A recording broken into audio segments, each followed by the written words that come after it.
Dito Sara, at kung ano-anong mga ginagawa nila rito, pati yung pagbunyag na ginawa nilang mahiya naman kayo. Dahil po ito ay para panakip butas doon sa malawak at malalim na issue ng corruption dito sa kwarto sa lugar ng pamahalaan. Alright. Maraming salamat po, Attorney Lambino. May importante idadagdag po kayo, Dr. Matas. Yes, doon sa question na they are requesting to be independent. Independent, yeah. Katulad po sa Biblia, 1 Corinthians 12:12, na one body, many parts. Hindi pwede daw sabihin ng paa na, paa lang naman ako, hindi ako kasama ng body.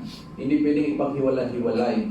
Katulad lang po yan ng ating mga system. Meron tayong tinatawag na respiratory system, gastrointestinal system, meron ding immune system. Ang aking paningin po dito sa Supreme Court, ito po yung ating immune system.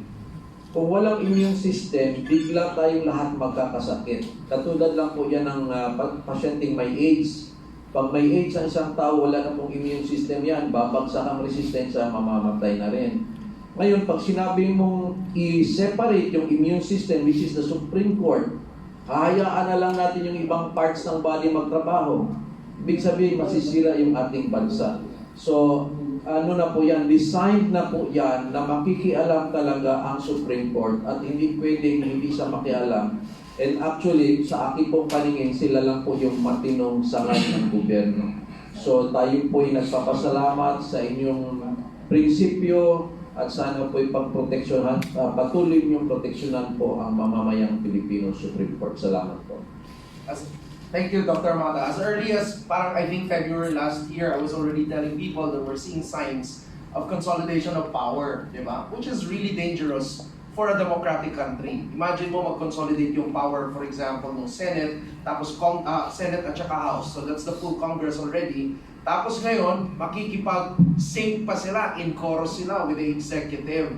So dapat, para magkaroon ng checks and balances, dapat magkaroon talaga na, na yung Supreme Court tatayo kung anong tama. Para naman tama yung magiging accountability. Otherwise, talo tayong lahat. Hindi naman ibig sabihin na may mga representatives tayo in Congress and they're saying that they actually represent the voice of the people, but the people are actually, what the people are saying is, no, you don't represent us. You're representing your political affiliation, your political leaning, or you're just after your parang political survival. So they don't really represent kung anong gusto ng tao. Kaya nga hindi umuusad yung lahat ng ginagawa nila kasi alam ng tao kung sino yung nagsasabi ng totoo at alam din ng tao kung sino ang totoong kalaban ng demokrasya at ng bayan natin.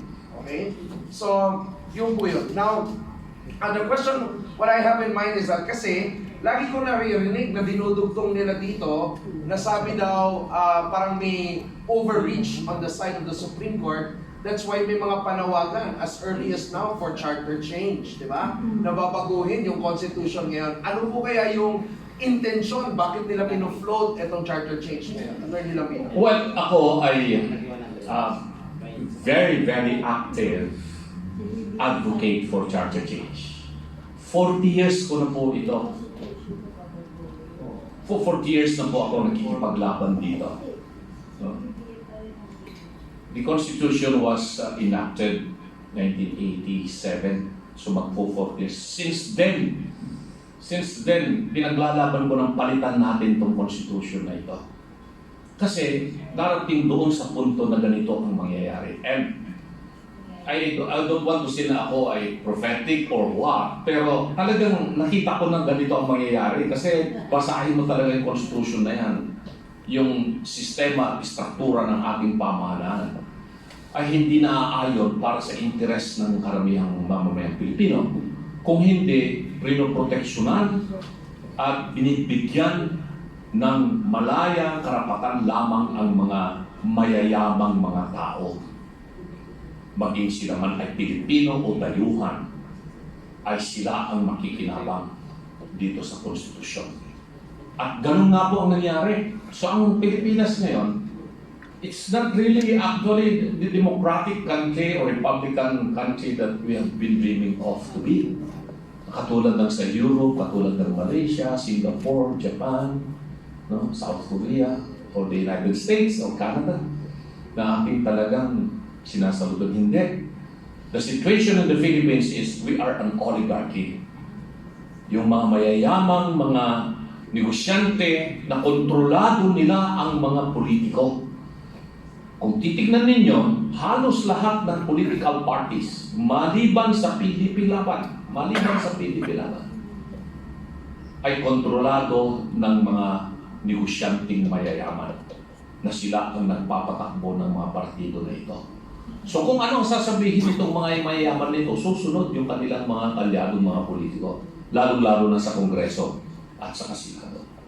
Kaya kung magkakaroon man ng pagbabago ang saligang batas, hindi lamang baguhin itong provision tungkol dito sa impeachment na gustong yun ang panukalang naririnig ko na pinapahayag ng ilang senador na biglang nagbago yung kanilang pananaw sa issue ng charter change para lang sa impeachment. Ay hindi po sa akin kung magtutuloy-tuloy man itong charter change na ito.